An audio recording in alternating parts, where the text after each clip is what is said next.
রাজ্যে স্বাগতম।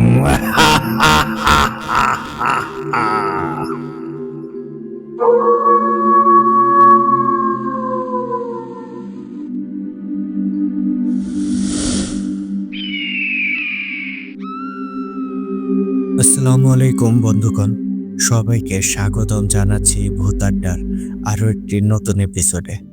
আর বরাবরের মতোই আপনাদের সাথে আছি আমি, ইমরান খান।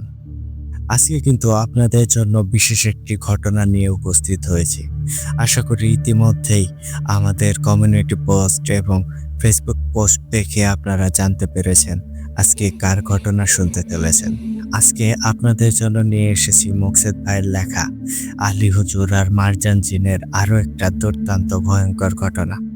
আজকের ঘটনাটিও আশা করি আপনারা অনেক বেশি এনজয় করবেন। সত্যি ঘটনাটা অনেক বেশি দুর্দান্ত।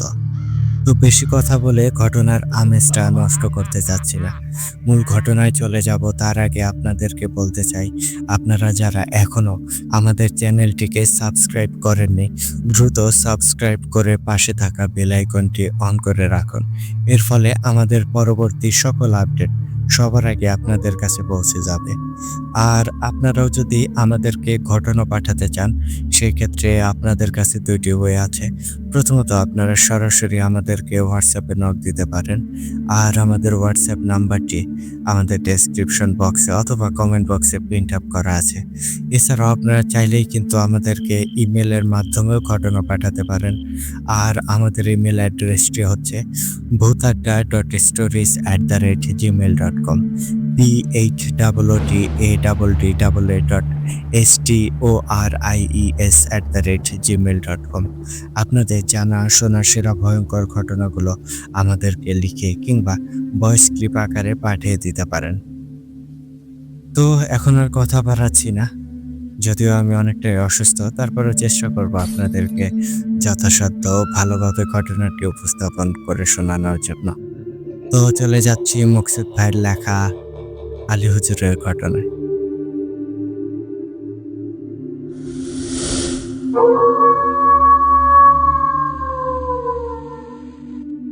ঘটনাটি আমাকে ঠিক যেইভাবে লিখে পাঠিয়েছেন, আমি চেষ্টা করছি ঠিক সেভাবেই আপনাদের মাঝে উপস্থাপন করতে। লিখছেন, আসসালামু আলাইকুম প্রিয় ইমরান খান ভাই। আশা করি আপনি এবং ভূত আড্ডার সকল লিসেনার সবাই অনেক ভালো আছেন। আমি মোকসেদ হাসান, বাসা নেত্রকোনা ৭ বাই রেল ক্রসিং, ভূত আড্ডার একজন অ্যাডমিন বলছি। আপনাদের দোয়ায় আমি অনেক ভালো আছি। প্রিয় লিসেনার্স, আপনাদের জন্য আজ আবারও আলী হুজুরের নতুন একটা ঘটনা নিয়ে আপনাদের সামনে উপস্থিত হলাম। আশা করি আজকের ঘটনাটাও আপনাদের অনেক বেশি ভালো লাগবে। তাহলে আর কথা না বলে এবার সরাসরি ঘটনায় চলে যাই। ঘটনাটা আমি আমার নিজের মতো করেই লিখে পাঠাচ্ছি।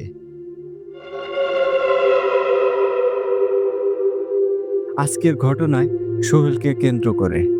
সোহেল গ্রামে থাকত, আর গ্রামের ছেলেরা দুষ্টুমিতে অনেকটাই সেরা হয়, সেটা কিন্তু সবাই জানে।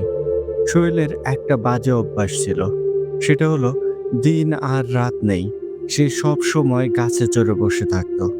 গ্রামের সবাই ওরে গাচ্চা পাগল বলে ডাকত, কারণ দিনের বেশিরভাগ সময় সে গাছেই থাকত। তখন ছিল আমের সিজন, গাছে গাছে অনেক আম ছিল, আর সোহেল সারা দিন অন্যের গাছ থেকে আম পেড়ে খেত। কখনো বলে খেত, আবার কখনো চুরি করে।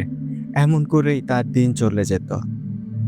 একদিন সোহেল তার নিজের চাচার কাছ থেকেই আম চুরি করে নিয়ে গেল, আর সোহেলের চাচাতো ভাই সোহেলকে আম পাড়তে দেখে ফেলল।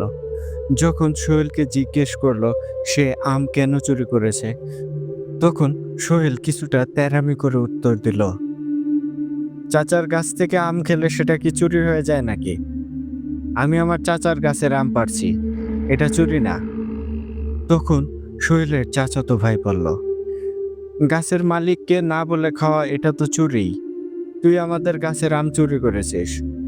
এই কথা শুনে সোহেল কিছুটা রেগে গেল, আর এক কথায় দুই কথায় সোহেল আর তার চাচাতো ভাই তাহের দুইজন ঝগড়া শুরু করে দিল।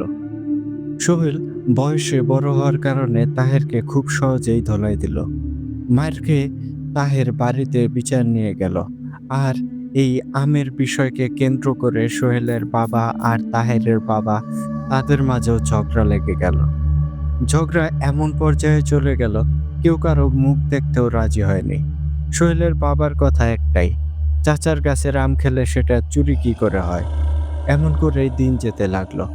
আর দিন দিন সোহেল অসুস্থ হতে থাকলো। দিন দিন সোহেল অনেকটা শুকিয়েও যেতে লাগলো। কোনো কিছুই যেন খেতে পারতো না। যা খেত তাই বমি করে দিত। অনেক ডাক্তার দেখানো হলো, কিন্তু কোনো লাভ হয়নি। ডাক্তার কোনো রোগ ধরতে পারল না। এদিকে সোহেলের অবস্থা অনেক খারাপ হতে থাকলো। চোখের নিচে কালি পড়ে গেল। সোহেলকে দেখলে বাচ্চা থেকে বয়স্ক সবাই ভয় পেতে লাগলো। যেই সোহেলকে দেখতো সেই অনেকটা ঘাবড়ে যেত, কারণ সোহেলের অবস্থা এতটাই খারাপ হয়ে গিয়েছিল। শরীরের সাথে যেন চামড়া একদম লেগে গিয়েছে, আর হাড়গুলো দেখা যেত। যে কেউ তার হাড়গুলো গুনতে পারত। এমন অবস্থায় কোনো ডাক্তার কাজে আসলো না। সোহেল এবার অন্যরকম আচরণ করতে শুরু করলো। সে অদৃশ্য কারো সাথে কথা বলতো। আমি যাব না, আমাকে নিয়ে যেতে পারবি না, এই সমস্ত কথা বলতো। মাঝে মাঝে আরো ভয়ানক আচরণ করত। কেউ সোহেলের কাছে গেলে তাকে অনেক গালমন্দও করত। এমনিতেই সোহেলকে দেখে মানুষ ভয় পেত, তার উপর আবার গালমন্দ করত। ধীরে ধীরে সবাই সোহেলের কাছে যাওয়া বন্ধ করে দিল। সোহেলের বাবা কিছুই বুঝতে পারল না কি হচ্ছে তার ছেলের সাথে। এখন সে কি করবে সেটাও বুঝতে পারছিল না। একদিন সকালবেলায় সোহেলের বাবা সোহেলের ঘরে গেল, আর সেখানে গিয়ে যা দেখলো সেটা দেখে সোহেলের বাবা অবাক হয়ে গেল। কারণ এই দৃশ্য দেখার জন্য সোহেলের বাবা একদমই প্রস্তুত ছিল না। সোহেলের বাবা সোহেলের ঘরে গিয়ে দেখলো সোহেল দেয়ালের দিকে মুখ দিয়ে বসে আছে, আর কিছু একটা চিবিয়ে চিবিয়ে খাচ্ছে। সোহেল কি খাচ্ছে সেটা দেখার জন্য সোহেলের বাবা সোহেলের কাছে গেল। আর কাছে যেতেই উনি যা দেখলো সেটা দেখে অনেকটাই ঘাবড়ে গেল। সোহেলের বাবা দেখলো সোহেল তাদের রাজহাঁসগুলোর একটাকে ধরে জীবন্ত চিবিয়ে চিবিয়ে খাচ্ছে। আর সোহেলের নাকে মুখে লেগে আছে সেই রাজহাঁসের রক্ত আর পালক। এই রূপে সোহেলকে অনেক ভয়ঙ্কর দেখতে লাগছিল। সোহেলের বাবা তখন ভয়ঙ্কর এক চিৎকার দিল। সোহেল তার বাবার দিকে তখনই ফিরে তাকালো। রাজহাঁসের নাড়ি বুড়ি হাতে নিয়ে তার বাবাকে বলতে লাগলো, লতিফ, রাজহাঁসের নাড়ি বুড়ি খাবি?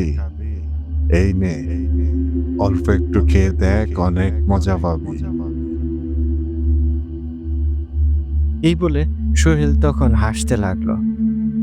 তখন সোহেলের বাবা লতিফ বলতে লাগলো, সোহেল, বাবা মার তোর কি হয়েছে? তুই আমার একমাত্র ছেলে, কি হয়েছে তোর? জ্যান্ত রাজহাঁসের নাড়ি বুড়ি কি কোনো মানুষ খেতে পারে? তুই এইগুলো কেন খাচ্ছিস বাপ? তখন ভয়ঙ্কর কণ্ঠে সোহেল বলতে লাগলো, লতিফ, আমি মানুষ, তোরে কে বলছে? আমি তোর পরিবারকে শেষ করতে এসেছি। তোর পরিবারকে শেষ করে তারপরেই আমি যাব। আমার প্রভু অনেক খুশি হবে, আর আমাকেও খুশি করে দেবে। লতিফ, কেউ বাঁচতে পারবি না, সবাই মরবি, সবাই। কাউকে জীবিত থাকতে দেব না। সবে তো শুরু, এবার দেখতে থাক কি কি হয় তোর ছেলে আর তোদের সাথে। এটা বলেই সোহেল অজ্ঞান হয়ে যায়। আর যখন জ্ঞান ফিরে আসলো তখন সোহেল দেখলো তার পাশে পড়ে আসে রাজহাঁসের পালক আর নাড়ি বুড়ি। এই দৃশ্য দেখে সোহেল কান্না করে দিল আর বমি করতে লাগলো। এই রাজহাঁসটা সোহেলের অনেক প্রিয় ছিল। অনেক শখ করে বাজার থেকে কিনে এনেছিল। আর সে নিজেই এই রাজহাঁসকে জীবিত খেয়ে ফেলেছে। এইভাবেই দিন যেতে লাগলো। সোহেলের ব্যবহার দিন দিন অদ্ভুত হতে থাকলো আর সবার সাথে খারাপ আচরণ করতে লাগলো। অন্যদিকে সোহেলের এমন ব্যবহার দেখে সোহেলের বাবা লতিফ বুঝতে পারলো এটা কোনো স্বাভাবিক ব্যবহার না। সোহেলকে ডাক্তার দেখিয়ে হয়তো কোনো লাভ নেই। এতদিন ডাক্তার দেখিয়ে শুধুই টাকা পয়সা নষ্ট করেছে। এবার লতিফ মিয়া কবিরাজ খুঁজতে শুরু করলো। অনেক কবিরাজকে দেখানো হলো কিন্তু কোনো কাজই হলো না। কোনো কবিরাজ সোহেলের সমস্যা ধরতে পারল না। উল্টো সেই কবিরাজগুলো একটাই কথা বলে গেল, সোহেল নাকি অভিনয় করছে, তার কোনো সমস্যাই নেই। এইসব কথা শুনে সোহেলের বাবার অনেক রাগ হয়। সেই কবিরাজদের ওপর সে অনেক রাগ করে আর সবাইকে একইভাবে তাড়িয়ে দেওয়া হয়। কিন্তু অদ্ভুত বিষয় হচ্ছে সোহেল এখন আরো ভয়ঙ্কর আচরণ শুরু করেছে। এবার যাকেই সামনে পায় তাকেই আক্রমণ করে বসে আর আঘাত করে। সোহেলের বাবা এবার আরো চিন্তিত হয়ে পড়ল। কি করবে কিছুই বুঝে উঠতে পারছিল না। অন্যদিকে সোহেলকে তার নিজের ঘরে বন্দি করে রাখা হয়েছে। সোহেল খাওয়ার কিছু না পাওয়ার কারণে সে নিজের হাত খাওয়া শুরু করলো। সোহেলের খাবার হচ্ছে কাঁচা মাংস। সে কাঁচা মাংস ছাড়া এখন কিছুই খেতে পারতো না। অন্যদিকে অন্য খাবার দিলেই সাথে সাথে বমি করে দিত। সব মিলে অনেক সমস্যার মধ্যে পড়ে গেল সোহেলের বাবা লতিফ। সোহেলকে যেই ঘরে বন্দি করে রাখা হয়েছে সেই রুমে এখন আর কেউ যেতেও পারতো না। কারণ সোহেলের রুম থেকে অনেক বাজে গন্ধ আসতো। এমন দুর্গন্ধ যেটা সাধারণ যে কোনো মানুষ বমি করে দিতে বাধ্য হবে। সোহেল সবসময় তার বাবা লতিফকে বলতো, লতিফ, আমারে মাংস দে, কাঁচা মাংস দে, নয়তো আমি তোর পোলার দেহ থেকে মাংস খেয়ে ফেলবো। সোহেলের বাবা কোনো উপায় না পেয়ে সোহেলকে বাঁচিয়ে রাখার জন্য প্রতিনিয়ত জীবিত মুরগি আর হাঁস দিতে থাকলো। যেদিন খাবার দিতে দেরি হতো সেদিন সোহেল নিজের হাত থেকে মাংস খেত। এমন করেই দিন যেতে লাগলো সোহেলের। অন্যদিকে লতিফ মিয়া হুজুর তান্ত্রিক খুঁজতে লাগলো, কিন্তু যার কাছেই যায় সেই একই কথা বলে, আপনার ছেলের কোনো সমস্যা নেই। এমন করে দিন যেতে লাগলো কিন্তু কোনো হুজুর আর তান্ত্রিক কোনো সমাধান দিতে পারল না। এবার লতিফ মিয়া হুজুর আর তান্ত্রিকের ওপর থেকেও বিশ্বাস উঠে গেল। সে এবার হুজুর আর তান্ত্রিকের কাছে যাওয়া বন্ধ করে দিল আর নিজের কপালের ওপর ছেড়ে দিল সবটা। যা হবার তাই হবে। এমন করেই দিন পার করতে লাগলো। অন্যদিকে সোহেলের এমন ভয়ঙ্কর আচরণ লতিফ মিয়ার মাথা খারাপ করে দিতে লাগলো। আর যখন থেকে সোহেলের এমন অবস্থা হলো তখন থেকেই সোহেলের চাচাতো ভাই আর তার চাচার আচরণ অন্যরকম হয়ে গেল। সোহেলের পরিবারের ওপর তাদের মায়া বেড়ে গেল। সবসময় সোহেলের খবর নিত। এমন একটা ভাব নিত যেন সোহেল তার চাচাতো ভাই না, নিজের আপন ভাই। আর সোহেলের চাচার আচরণ ছিল এমন, সোহেল মনে হয় তার নিজেরই ছেলে। এইসব দেখে সোহেলের বাবা লতিফ মিয়া অনেক খুশি হয়। কারণ পেছনের সবকিছু ভুলে গিয়ে এই বিপদের দিনে তাদের পাশে এসে দাঁড়িয়েছে। এটাই তো অনেক বড় কিছু। একদিন সকালে সোহেল অনেক চিৎকার করতে শুরু করলো আর এই চিৎকার শুনে সোহেলের বাবা লতিফ মিয়া দৌড়ে গেল সোহেলের ঘরে। সোহেলের ঘরে এতটাই বাজে গন্ধ ছিল লতিফ মিয়া সেখানে বমি করে দিল। তবে লতিফ মিয়া একটা জিনিস খেয়াল করলো, এই গন্ধটা সব সময় থাকতো না, হঠাৎ হঠাৎই এই বাজে গন্ধটা আসতো। আর যখনই এই গন্ধটা আসতো তখন সোহেল সবার সাথে খারাপ আচরণ করত। সোহেলের বাবা লতিফ মিয়াকে বমি করতে দেখে সোহেল একটা ভয়ঙ্কর কণ্ঠে বলতে লাগলো, কিরে লতিফ, নিজের ছেলের ঘরে এসে বমি করে দিলি? কুত্তার বাচ্চা, তুই কি আমার বাপ? তুই যদি আমার বাপ হতি তাহলে এমন করে বমি করতে পারতি? তখন লতিফ মিয়া সোহেলের চোখের দিকে তাকালো আর দেখলো সোহেলের চোখ দুইটা একদম রক্ত লাল হয়ে আছে। চোখ দিয়ে মনে হচ্ছে আগুনের ফুলকি বেরিয়ে আসবে। সোহেলের মুখটা কখনো লাল কখনো ফ্যাকাশে হতে লাগলো। এই দৃশ্য দেখে লতিফ মিয়া বুঝতে পারল এটা তার ছেলে সোহেল হতেই পারে না। তখন লতিফ মিয়া বলতে লাগলো, কে তুই? আর আমার ছেলের সাথে তোর কিসের শত্রুতা? আমরা তোর কি ক্ষতি করেছি? তুই কেন আমার ছেলেকে এমন করে কষ্ট দিচ্ছিস? তখন সোহেল ভয়ঙ্কর একটা হাসি দিল আর বলতে লাগলো, তোদের সাথে আমার কোনো শত্রুতা নাই। আমার প্রভু আমাকে আদেশ করেছে তোদের পরিবারকে শেষ করে দেওয়ার জন্য। আর আমি আমার প্রভুর হুকুম পালন করতে এসেছি। তোর পরিবারকে শেষ করে তারপরেই আমি এখান থেকে যাব। তখন লতিফ মিয়া বলতে লাগলো, তোর প্রভুকে আর তার সাথে আমার পরিবারের কিসের শত্রুতা? সে কেন তোকে পাঠিয়েছে আমার পরিবারের ক্ষতি করার জন্য? তখন সোহেল বলতে লাগলো, লতিফ, কুত্তার বাচ্চা, এত কথা বলিস কেন? তোর কাছে কি কৈফিয়ত দিতে হবে? তখন লতিফ মিয়া বলতে লাগলো, তুই যেই হস, তোর বিচার আল্লাহ একদিন না একদিন করবেই। মানুষের ক্ষতি করে কখনো কেউ সুখে থাকতে পারে না, তুইও পারবি না। আজ তুই আমার ছেলেকে যে অবস্থা করছিস, তোর অবস্থা এর চাইতেও অনেক খারাপ হবে। তখন সোহেল হাসতে লাগলো আর বলতে লাগলো, তুই আমার কি করবি? তোর মতো লতিফ আমার কিছুই করতে পারবে না। এবার তো তোর ছেলের এই অবস্থা, তোর ছেলের পরে তোর অবস্থা এর চাইতেও অনেক বেশি ভয়ঙ্কর হবে। সোহেলের বাবা তখন আর কিছু বলল না, সেখান থেকে চলে আসতে লাগলো। আর তখন লতিফ মিয়ার চোখ থেকে অঝরে অশ্রু পড়তে লাগলো, কারণ সোহেল তার নিজের হাতের 3টা আঙ্গুল খেয়ে ফেলেছে। তখন লতিফ মিয়া মনে মনে সিদ্ধান্ত নিল সোহেলকে বাঁচিয়ে রাখতে হবে, তাকে জীবন্ত হাঁস মুরগি দিতেই হবে। যদি না দেওয়া হয় তাহলে সোহেল তার নিজের শরীরের মাংস খেয়ে ফেলবে।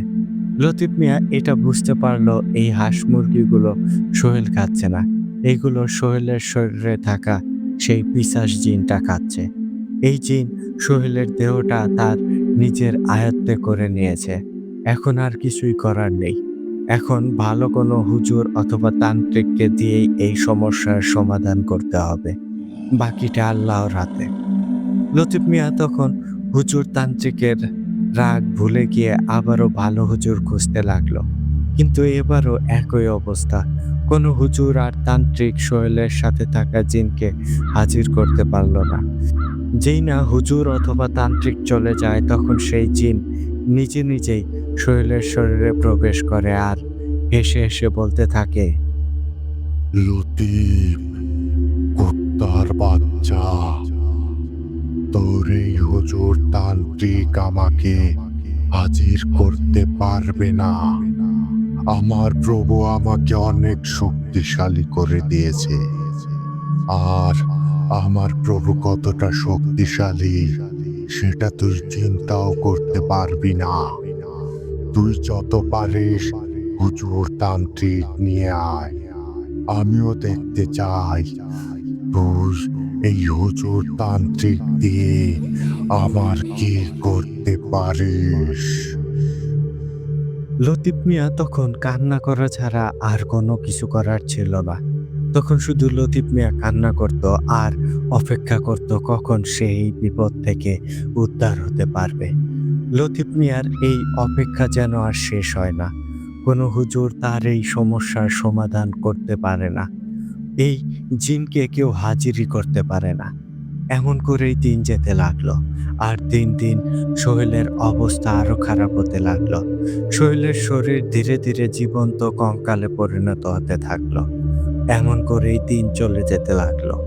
একদিন লতিফ মিয়া দিনের বেলায় ঘুমিয়েছিল। হঠাৎ তার ঘুমটা ভেঙে গেল। আর চোখ খুলে লতিফ মিয়া ভয়ে চমকে উঠল। কারণ লতিফ মিয়া যখন চোখ খুলল তখন যা দেখলো তা ছিল ঠিক অনেকটা এমন। সোহেল ধারালো একটা চাকু হাতে নিয়ে তার সামনে দাঁড়িয়ে আছে। যেই লতিফ মিয়া উঠে বসতে যাবে, ঠিক তখন সোহেল ঝাঁপিয়ে পড়ল তার বাবা লতিফ মিয়ার ওপর আর লতিফ মিয়াকে আঘাত করতে লাগলো।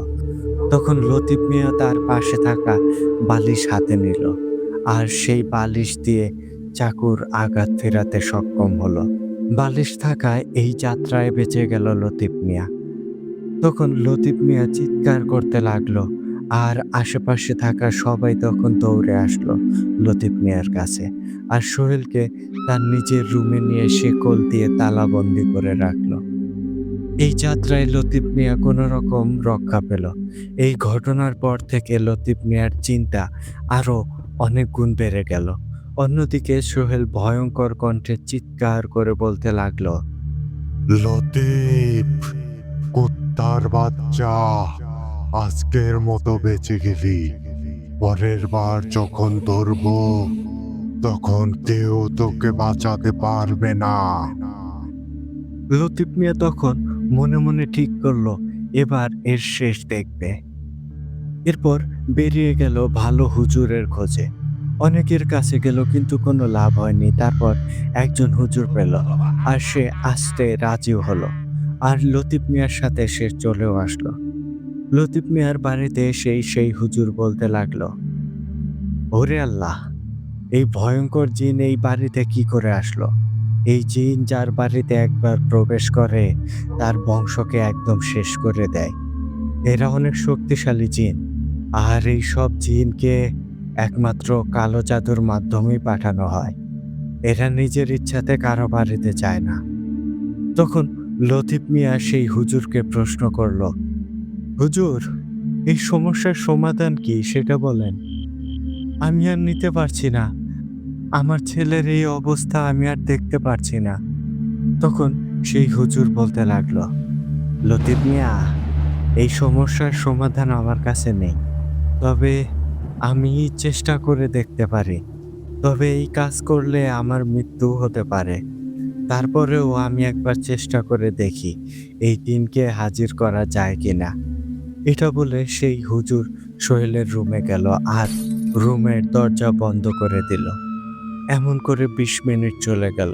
২০ মিনিট পর হঠাৎ করে সেই হুজুরের ভয়ঙ্কর একটা চিৎকার শোনা গেল। আর এই চিৎকার শুনে সাথে সাথে সবাই ছুটে গেল সোহেলের রুমে। আর সেখানে গিয়ে সবার চোখ বড় বড় হয়ে গেল।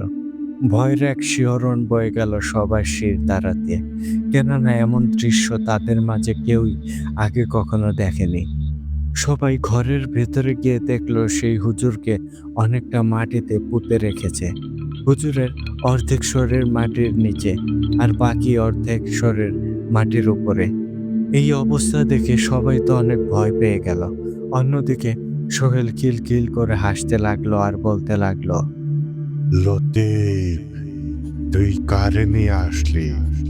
এই হুজুর তো আমার সাথে লড়াই করবে দূরের কথা, সে আমার সামনে আসার আগেই মাটির নিচে চলে গেছে। এবার তুই একটু সাবধানে থাকিস, কারণ যে কোনো মুহূর্তে তোর অবস্থা এর চাইতেও অনেক বেশি ভয়ঙ্কর হতে পারে। এটা বলে সোহেল অজ্ঞান হয়ে গেল। আর অন্যদিকে সেই হুজুরকে সবাই মিলে হাসপাতালে নিয়ে গেল। হাসপাতালে যাওয়ার আগে সেই হুজুর একটাই কথা বলে গেল, সেটা হলো, লতিফ মিয়া, এইটা অনেক ভয়ঙ্কর জিন। তুমি আলী হুজুরের কাছে যাও। একমাত্র আলী হুজুর পারবে এই জিনের সাথে মোকাবেলা করতে। আমি আগে আলী হুজুরের মাদ্রাসায় চাকরি করতাম। আর তখন থেকেই আলী হুজুরকে আমি জানি। আলী হুজুরের কাছে গিয়ে আমার কথা বলবেন। আশা করি আলী হুজুর অবশ্যই আসবেন। এই কথা বলে আলী হুজুরের ঠিকানা দিয়ে সেই হুজুর চলে গেল।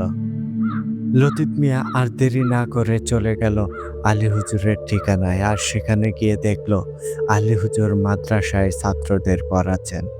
তখন লতিফ মিয়া আলী হুজুরের কাছে গেল আর আলী হুজুরকে সালাম দিল। সালাম দেওয়ার পর লতিফ মিয়া কান্না করতে শুরু করে দিল। তখন আলী হুজুর বলতে লাগলো, কে আপনি? আর আপনার সাথে কি হয়েছে? আমার কাছে কিসের জন্য আসলেন? আসছেন তো আসছেন, কোনো কথা ছাড়াই কান্না শুরু করে দিলেন কেন? আপনি যদি এমন করে কান্না করেন তাহলে আমি বুঝবো কি করে আপনার সাথে কি হয়েছে। তখন লতিফ মিয়া চোখের পানি মুছতে লাগলো। পানি মুছে লতিফ মিয়া সবকিছু খুলে বলল আলী হুজুরকে। সবকিছু শোনার পর আলী হুজুর বলল, জহিরুল এখন কেমন আছে? জহিরুল হচ্ছে সে যে হুজুরকে হসপিটালে নেওয়া হয়েছে, সেই হুজুরের নাম। তখন লতিফ মিয়া বলল, এখন আগের চাইতে কিছুটা ভালো আছে। আলী হুজুর সবকিছু শোনার পর তার সমস্ত জিনিস গুছিয়ে নিল আর লতিফ মিয়ার সাথে চলে গেল লতিফ মিয়ার বাড়িতে।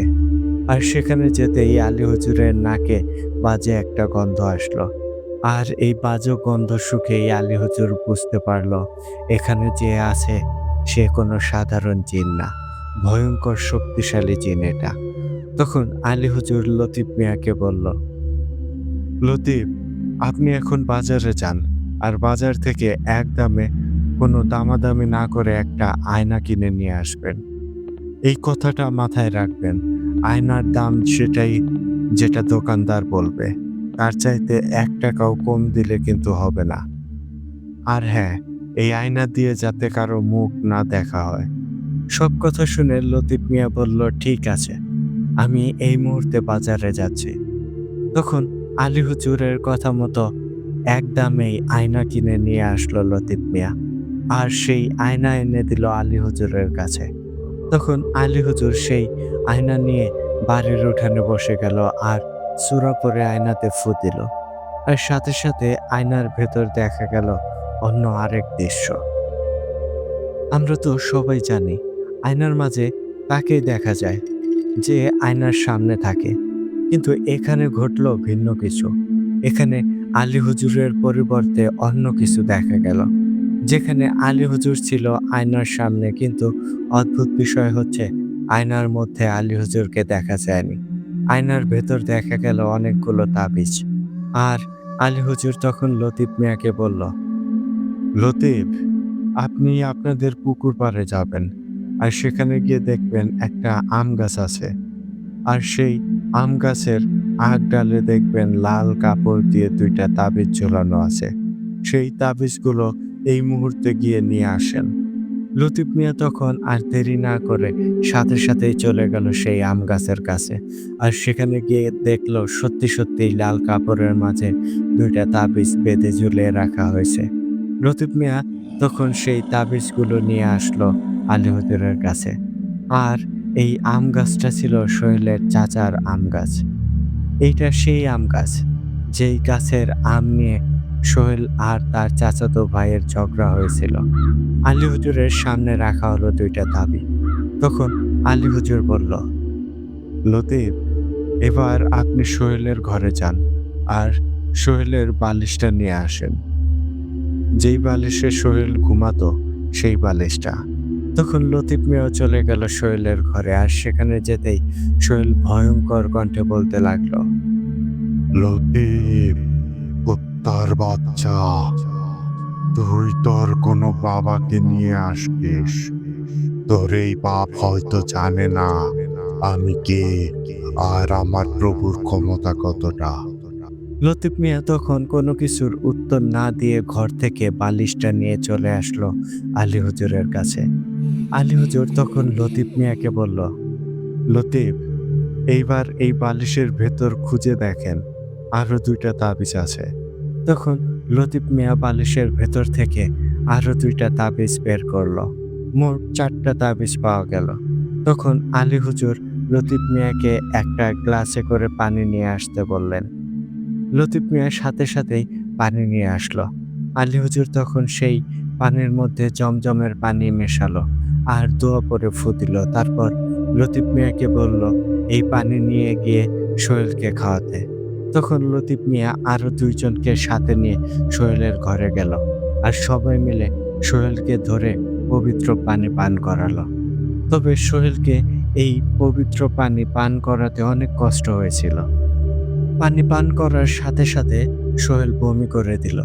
আর বমির সাথে বেরিয়ে আসলো আরো একটা তাবিজ। সব মিলে 5টা তাবিজ বের করা হলো। তখন আলী হুজুর এই তাবিজগুলোর শক্তি নষ্ট করে দিল আর বলল, আলহামদুলিল্লাহ, আপাতত আর কোনো ভয় নেই। তবে এবার এই জিনকে হাজির করতে হবে। তাহলেই এই কালো জাদু থেকে মুক্ত করা যাবে এই পরিবারকে। আলী হুজুরের মুখে এই কালো জাদুর কথা শুনে লতিফ মিয়া কান্না করে দিল আর বলতে লাগলো, হুজুর, আমার পরিবারের ওপর এই কালো জাদু কে করেছে? তখন আলী হুজুর বলল, লতিফ, এখন কে কালো জাদু করেছে এটা খোঁজার সময় না। এখন আপনার পরিবারকে মুক্ত করতে হবে। আর কে কালো জাদু করেছে সেটা আমি যাওয়ার আগে অবশ্যই আপনাকে জানিয়ে যাব। আলী হুজুর তাবিজের শক্তি নষ্ট করার পর চলে গেল সোহেলের রুমে। আর সোহেলের এই অবস্থা দেখে আলী হুজুর বলতে লাগলো, হায় আল্লাহ, কি অবস্থা হয়েছে ছেলেটার।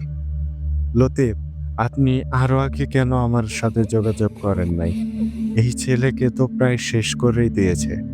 তখন লতিফ মিয়া বলল, হুজুর, যা হবার তা হয়ে গেছে, আপনি আমার শেষ ভরসা। তখন আলী হুজুর বলল, লতিফ মিয়া, আমার কোনো শক্তি নেই আপনার ছেলেকে বাঁচানোর। একমাত্র আল্লাহই পারে বাঁচাতে। আমি তো সামান্য উছিলা মাত্র। আমি চেষ্টা করব সোহেলকে এই বন্দি দশা থেকে মুক্ত করার জন্য। বাকিটা আল্লাহর ইচ্ছা। এটা বলে আলী হুজুর সেই ঘরে রুকাইয়া করতে বসে গেল। প্রায় 2 ঘন্টা চলে গেল, কিন্তু আলী হুজুর সেই জিনকে হাজির করতে পারল না। তখন আলী হুজুর কিছুটা অবাক হলো আর বলতে লাগলো, এইটা কি করে সম্ভব? আমি যে এই রুকাইয়া করলাম, এতে তো জিন হাজির হওয়ার কথা, কিন্তু হচ্ছে না কেন? আলী হুজুর অনেক চেষ্টা করলো, কিন্তু কোনো লাভ হয়নি। সেই জিন হাজির হলো না। তখন আলী হুজুর হামিদ জিনকে স্মরণ করলো। আর সাথে সাথে হামিদ জিন এসে হাজিরও হলো। আলী হুজুর হামিদ জিনের কাছে এই জিনের বিষয়ে জানতে চাইল। তখন হামিদ জিন বলল, আলী, আমাকে কিছুক্ষণ সময় দাও। আমি দেখি এই জিনের কোনো সন্ধান এনে দিতে পারে কিনা। এটা বলে হামিদ জিন চলে গেল। আর ফিরে এসে আলী হুজুরকে জানালো সে এই জিনের বিষয়ে কোনো খবর আনতে পারেনি। হামিদ জিনের মুখে এই কথা শুনে আলী হুজুরের মন খারাপ হয়ে গেল। এবার আলী হুজুর কি করবে কিছুই বুঝতে পারছে না। ঠিক তখন সেখানে মারজান জিন এসে হাজির হলো আর সুন্দর করে আলী হুজুরকে সালাম দিল। মারজান জিনের এই ব্যবহার দেখে আলী হুজুর অনেকটাই অবাক হলো, কারণ মারজান জিনের থেকে সালাম আর এত ভালো ব্যবহার আলী হুজুর কখনো আশাই করেনি।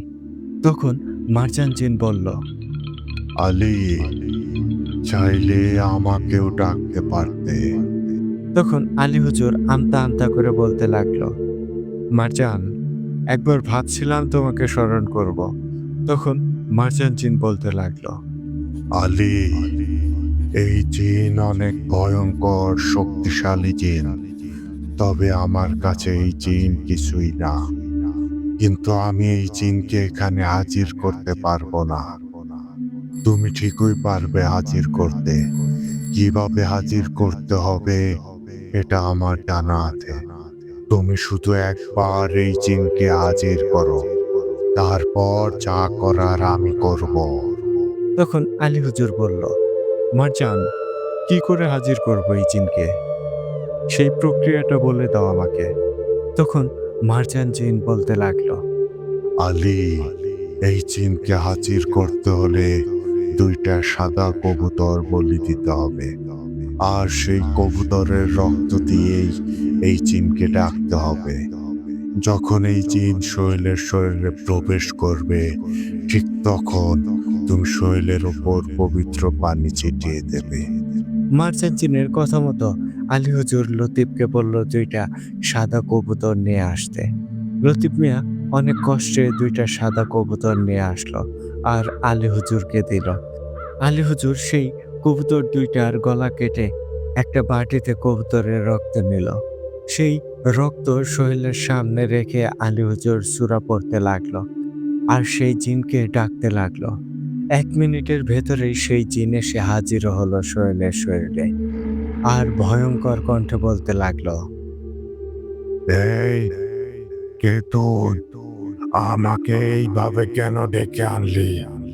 তোর কি মৃত্যুর ভয় নেই? তখন আলী হুজুর কোনো কিছু না বলে পবিত্র পানি ছিটিয়ে দিল সোহেলের গায়ে। তখন সেই জিন হা হা করে হাসতে লাগলো আর বলতে লাগলো, কুত্তার বাচ্চা, তুই এইটা কি পানি ছিটিয়ে দিলি? আমার তো কিছুই হলো না। আ- তখন আলী হুজুর বলতে লাগলো, এই মূর্খ, আমি এই পানি ছিটিয়ে দিয়েছি তোকে মারার জন্য না। আমি এই পানি ছিটিয়ে দিয়েছি তুই যাতে পালিয়ে যেতে না পারিস, সেই জন্য। আলী হুজুরের মুখে এই কথা শুনে সেই জিন পালানোর অনেক চেষ্টা করলো, কিন্তু কোনো লাভ হলো না।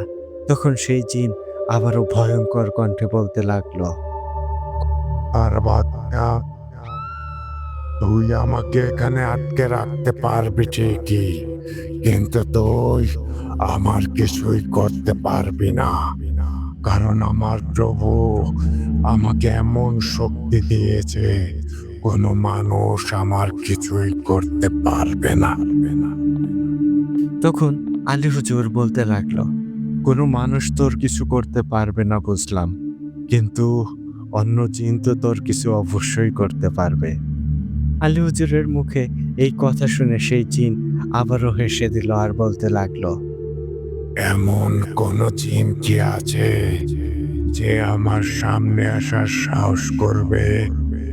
ডাকতে দেখি সে কত বড় শক্তিশালী জিন। দেখি তোর জিন আমার সামনে এসে দাঁড়াতে পারে কিনা। তখন আলী হুজুর বলল, এই কথা, ঠিক আছে, তাহলে দেখ আমি এখন কাকে ডাকছি। আমি এখন যাকে ডাকবো সে হচ্ছে ইফরিত জিনের সর্দার, অন্ধকার জগতের বাদশাহ মারজান। এটা বলে আলী হুজুর মারজানকে স্মরণ করলো, আর সাথে সাথে চারদিকে নেমে আসলো ভয়ঙ্কর অন্ধকার, আর চারদিকে শুরু হয়ে গেল প্রচণ্ড ঝড়োয়া বাতাস। আকাশ থেকে দানব আকৃতির একটা লাল চোখওয়ালা অবয়ব, তার কপালে একটা শিং, দেখতে অনেকটাই ভয়ঙ্কর। সে মাটিতে নেমে আসলো। আলী হুজুর বুঝতে পারলো এটা মারজান চলে এসেছে। তখন সোহেলের শরীরে প্রবেশ করা জিন বলতে লাগলো, এই, এইটা কাকে ডাক দিয়ে আনলে রে মূর্খ? এটা তো মারজান। আর এই মারজান তো আমার মতোই সব সময় মানুষের ক্ষতি করে। আ তখন মার্জান জিন ভয়ঙ্কর কণ্ঠে বলতে লাগলো, তুই আমার অতীতের কথা জানিস, কিন্তু আমার বর্তমান কি সেটা জানিস না। আজ জানবি মারজান কি, আর আগে কি ছিল, এখন কি হয়ে গেছে। তুই ভালো করেই জানিস আমি মারজান, আমি কি করতে পারি। আমি মারজান চাইলে এখন এই মুহূর্তে তোর জীবন এখানেই শেষ করে দিতে পারি। তখন সেই জিন ভয়ঙ্কর একটা হাসি দিয়ে বলতে লাগলো, মারজান, তুই আমার প্রভুকে ভালো করেই জানিস। আমার প্রভু তোর চাইতেও কম শক্তিশালী না। আমি হয়তো তোর সাথে পারবো না, কিন্তু আমার প্রভু তোকে ছাড়বে না। আর আমার প্রভু আমাদের কখনোই মাথা নত করতে শেখায়নি, আর আজকেও আমি মাথা নত করব না। এটা বলতে না বলতেই একটা আর্ত চিৎকার শোনা গেল, আর একটা মনে হলো কালো ধোঁয়া যেন সোহেলের উপর থেকে উড়ে গেল। তখন মারজান জিন বলল, আলী, আপাতত এই পরিবার বিপদ মুক্ত। ও নিজেই নিজের গলা ছিঁড়ে আত্মহত্যা করেছে। কালো জাদু করে যেই জিন এখানে পাঠানো হয়েছিল সে নিজেই নিজেকে শেষ করে দিয়েছে। কিন্তু এবার এই দিনের প্রভু ইবলিশের সাথে নতুন করে শত্রুতা হলো তোমার আর আমার। এই ইবলিশ তোমার ক্ষতি করার চেষ্টা করবে। এখন থেকে তোমাকে সাবধানে থাকতে হবে। তখন আলী হুজুর বলল, মারজান, আমি এসবের পরোয়া করি না, যা হবার হবে। তুমি এটা বলো, শৈলের উপর কালো জাদু কি করে করা হলো, আর কে করলো? তখন মার্জান জিন বলতে লাগলো, আলী, এই কালো জাদু করেছে সোহেলের চাচা আর চাচাতো ভাই দুইজন মিলে। একজন হিন্দু তান্ত্রিক এই জাদু করেছে, আর এই তান্ত্রিক কালো জাদু করেছে ইবলিশ শয়তানকে দিয়ে। এই তান্ত্রিক এই ইবলিশ জিনের পূজা করত আর তার নামে বলি দেয়। আর এই জাদু করা হয়েছে জিন দিয়ে, তাও আবার সোহেলকে স্বপ্নে দেখিয়ে। স্বপ্নের ভেতরেই সোহেলকে অনেকগুলো আম খাওয়ানো হয়েছে, আর তার মাঝে একটা আমের ভেতর তাবিজ করে সোহেলকে খাওয়ানো হয়, যেই তাবিজটা তুমি কিছুক্ষণ আগেই নষ্ট করে দিয়েছ। সবকিছু শোনার পর আলী হুজুর বলল, মারজান, আমি তোমার ব্যবহারে অনেক খুশি হলাম, আর আজ থেকে তোমাকে মুক্ত করে দিলাম। আজ থেকে তুমি মুক্ত, তুমি আর আমার হুকুমের গোলাম না। তখন মারজান জিন বলতে লাগলো, আলী, তুমি আমারে মুক্ত করে দিলেও আমি তোমাকে ছাড়ব না। তোমার সাথে থাকতে থাকতে বুঝতে পারলাম মানুষের ক্ষতি করে কিছুই পাওয়া যায় না, আর তাই আমি সব সময় তোমার সাথেই থাকতে চাই। তোমার সাথে থেকে মানুষের উপকার করতে চাই, আর আমার আত্মা তোমার কাছে সুরক্ষিত। তখন আলী হুজুর একটা হাসি দিয়ে বলল, মারজান, তোমার যা ইচ্ছে তাই হবে। এখন তাহলে তুমি চলে যাও। তখন মারজান জিন সেখান থেকে চলে গেল। আলী হুজুর তখন লতিফ মিয়াকে ডাকলো আর বলল, লতিফ মিয়া, সোহেলকে এই মুহূর্তে হাসপাতালে ভর্তি করেন, নয়তো সোহেলকে বাঁচাতে পারবেন না। আর আপনার ছেলের ওপর যেই কালো জাদু করেছে সে আর কেউ না, সে আপনার আপন ভাই আর আপনার ভাতিজা। এখন আপনারা সবাই বিপদমুক্ত, কালো জাদুর প্রভাব কেটে গেছে। এটা বলে আলী হুজুর সেখান থেকে চলে আসলো।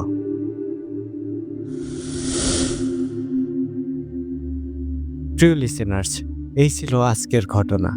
আশা করি ঘটনাটা সবার অনেক বেশি ভালো লেগেছে। ঘটনাটি যদি ভালো লাগে তাহলে অবশ্যই কমেন্ট করে জানাবেন প্লিজ। আমি মোকসেদ হাসান, বাসা নেত্রকোনা ৭ মাইল রেল ক্রসিং, ভূতাড্ডার একজন অ্যাডমিন বলছিলাম। আজ এখানেই শেষ করলাম। সবাই ভালো থাকবেন। আল্লাহ হাফেজ। ভূতাড্ডা দীর্ঘজীবী হোক।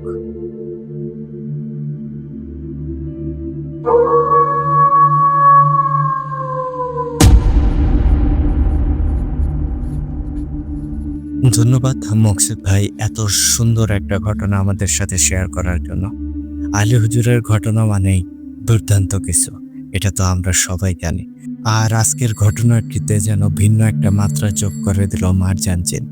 আসলে এটা কি কখনো কল্পনা করা যায়? মারজান জিন যে কিনা সবসময় একটা নেগেটিভ ক্যারেক্টার, যে কিনা অন্ধকারের বাদশা, সবসময় মানুষের ক্ষতি করে, সে কিনা আজ আলী হুজুরের সাথে ভালো হয়ে গেছে। মানে আলী হুজুরের সাথে থাকতে থাকতে এখন সে নিজের মুক্তিটাও চায় না। আমরা কিন্তু এর আগে মেবি মারজান জিনের ৪ নাম্বার ঘটনায় শুনেছিলাম আলী হুজুর মারজান জিনের আত্মাকে বন্দি করে তাকে গোলাম বানিয়ে রেখেছিল। এখন যখন তাকে মুক্ত করে দেওয়ার কথা হচ্ছে তখনও কিন্তু মারজান জিন মুক্তি চাচ্ছে না। সে এভাবে আলী হুজুরের সাথে মানে কাজ করতে যাচ্ছে। এই জিনিসটা কিন্তু অনেক বেশি ভালো লেগেছে ভাই। ধন্যবাদ মকসেদ ভাই এত সুন্দর করে ঘটনাটি লিখে পাঠানোর জন্য। তো প্রিয় লিসেনার্স, আপনারা কিন্তু অবশ্যই কমেন্ট করে জানাতে পারেন আলী হুজুর মারজান জিনের আজকের এই ঘটনাটি আপনাদের কাছে কেমন লেগেছে। তো এই ছিল আজকের আয়োজন। চলে যাওয়ার আগে আপনাদেরকে আবারও বলবো, আপনারা যারা এখনো আমাদের চ্যানেলটিকে সাবস্ক্রাইব করেননি, এরকম ঘটনা শোনার জন্য দ্রুত সাবস্ক্রাইব করে ফেলুন। আর আপনারা যদি আমাদেরকে ঘটনা পাঠাতে চান সেক্ষেত্রে আমাদের ডেসক্রিপশন বক্সে অথবা আমাদের কমেন্ট বক্সে আমাদের হোয়াটসঅ্যাপ নাম্বার এবং ইমেল অ্যাড্রেসটি দেওয়া আছে। আপনারা আপনাদের জানা শোনা সেরা ভয়ঙ্কর ঘটনাগুলো আমাদেরকে লিখে কিংবা ভয়েস ক্লিপ আকারে পাঠিয়ে দিতে পারেন। তাহলে আমি ইমরান খান আজকের মতো এখানে বিদায় নিচ্ছি। কথা হচ্ছে আগামী এপিসোডে নতুন আর দুর্দান্ত ভয়ঙ্কর কোনো এক ঘটনার মাধ্যমে। টিল দেন সবাই ভালো থাকুন, সুস্থ থাকুন। আর হ্যাঁ, ভূত আড্ডার সাথেই থাকুন। আসসালামু আলাইকুম।